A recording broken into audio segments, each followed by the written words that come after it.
Sister மாட்கு நற்செய்தியிலிருந்து வாசகம். அதிகாரம் 7 திருவசனங்கள் 24 தொடக்கம் 30 முடிய.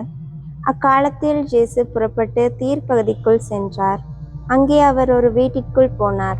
தாம் அங்கிருப்பது எவருக்கும் தெரியாதிருக்க வேண்டுமென்று விரும்பியும் அதை மறைக்க இயலவில்லை. உடனே பெண்ணொருவர் அவரை பற்றி கேள்விப்பட்டு உள்ளே வந்து அவர் காலில் விழுந்தார். அவருடைய மகளை தீய ஆவி பிடித்திருந்தது. அவர் ஒரு கிரேக்க பெண், சிறிய பெனிசிய இனத்தை சேர்ந்தவர். அவர் தம் மகளிடமிருந்து பேயை ஓட்டிவிடுமாறு அவரை வேண்டினார். இயேசு அவரை பார்த்து, முதலில் பிள்ளைகள் வயிறார உண்ணட்டும், பிள்ளைகளுக்குரிய உணவை எடுத்து நாய்க்குட்டிகளுக்கு போடுவது முறையல்ல என்றார். அதற்கு அப்பெண், ஆம் ஐயா, ஆனாலும் மேசையின் கீழிருக்கும் நாய்க்குட்டிகள் சிறு பிள்ளைகள் சிந்தும் சிறு துண்டுகளை தின்னுமே என்று பதிலளித்தார்.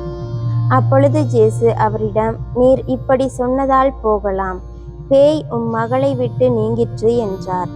அப்பெண் தம் வீடு திரும்பியதும் தம் பிள்ளை கட்டிலில் படுத்திருக்கிறதையும் பேய் ஓடிவிட்டதையும் கண்டார். இது ஆண்டவரின் அருள்வாக்கு. கிறிஸ்துவே உமக்கு புகழ்.